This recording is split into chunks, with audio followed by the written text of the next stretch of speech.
Back in the year 1843, a man was born who, during his lifetime, was to have a profound effect on literally millions of people. His name was Russell Herman Conwell. He became a lawyer, then a newspaper editor, and finally a clergyman in 1881. It was during this latter period that an incident occurred which was to change his life and the lives of countless others. One day a group of boys came to Dr. Conwell at his church and asked him if he would be willing to instruct them in college courses. They wanted a college education but lacked the money to attend. He told them he'd do all he could, and as the boys left, a thought, an idea began forming in Dr. Conwell's mind. He asked himself, why couldn't there be a fine college for poor but deserving young men? Here was a great idea, and he went to work on it at once. Almost single-handedly, Dr. Conwell raised between $6 and $8 million, with which he founded the now well-known Temple University of Philadelphia. It was how he raised this money that I want to tell you about.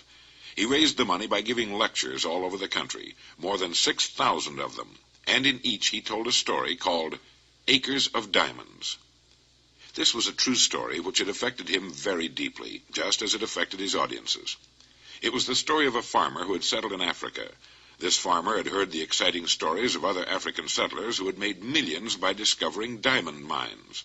Realizing the African continent was rich in diamonds, the farmer could hardly wait to sell his farm and search for diamonds himself.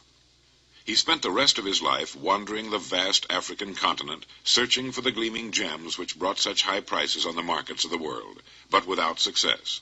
Finally, in a sudden fit of despondency, broke and desperate as I remember the story, he threw himself into a river and drowned. During this time, the man who had bought his farm one day found a large and unusual stone in the stream which cut through the property. It turned out to be a great diamond of enormous value, and then he discovered that his farm was covered with them. It was to become one of the world's richest diamond mines. Now, the first farmer had owned literally acres of diamonds, but had sold them for practically nothing in order to look for them elsewhere. If he had only taken the time and study to know what diamonds looked like in their rough state, and had first thoroughly explored the land he had owned, he would have had the millions he sought, right on the land he had been living upon. What so profoundly affected Dr. Conwell and subsequently thousands of others was the obvious fact that each of us is at this moment standing in the middle of his own acres of diamonds. If we will only have the wisdom and patience to intelligently and effectively explore the work in which we are now engaged, we will usually find that it contains the riches we seek, whether they be financial or intangible or both. Before we go running off to what we think are greener pastures, let's make sure that our own is not just as green, or perhaps even greener. While we're looking at other pastures, other people are looking at ours. There's nothing more pitiful to my mind than the person who wastes his life running from one thing to another, like the first farmer, forever looking for the pot of gold at the end of the rainbow, and never staying with one thing long enough to find it. For no matter what your goal may be, the road to it can be found somewhere in the work in which you now find yourself. It wasn't until he was completely paralyzed, for example, and was forced to reach into the resources of his mind, that a Wisconsin farmer got the idea of producing exceptionally good meat products on his farm, and one of the country's largest meat-packing companies was born. His farm contained acres of diamonds, too. He had just never seen them before. A paper salesman found a dirty drinking glass in his hotel room and gave his company the idea of manufacturing paper cups, an idea that solved his financial problems for life. An insurance man got the idea of going back to all the people in his files and really working with them, serving them the way they should be served.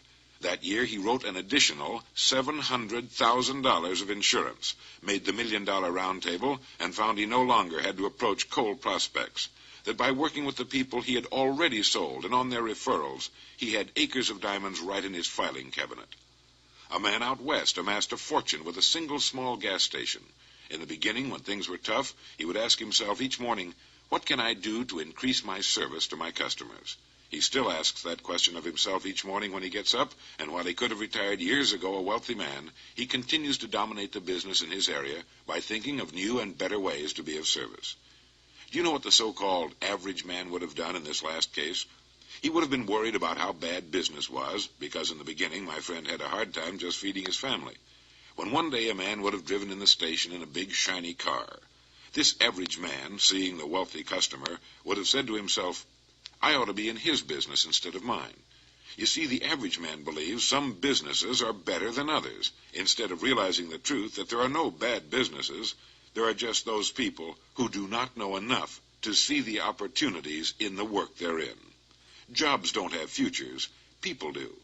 No matter what our work happens to be, it's our business. We're its manager.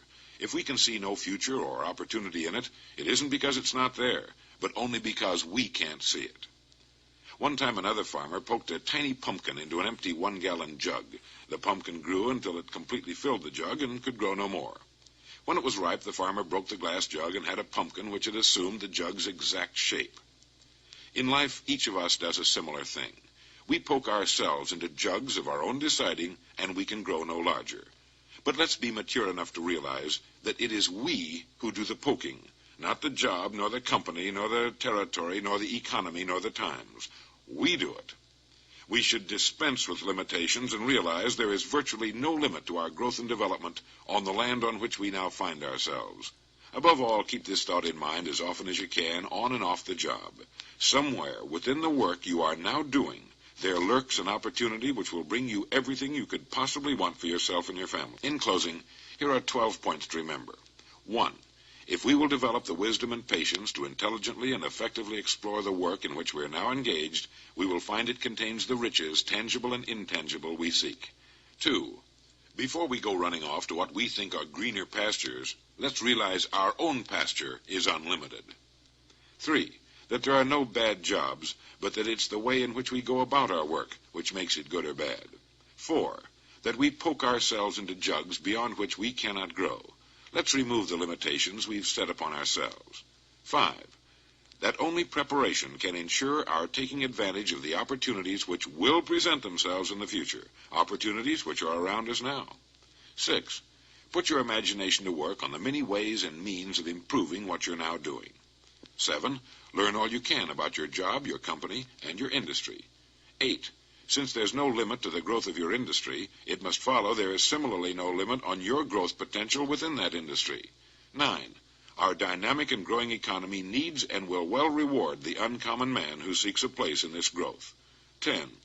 Begin to build your library of reference material pertaining to your company, industry, job, and on how to better serve and get along with people. 11. Set aside an hour a day for this study and research. And 12. Remember the story of the acres of diamonds. This is Earl Nightingale. Thank you.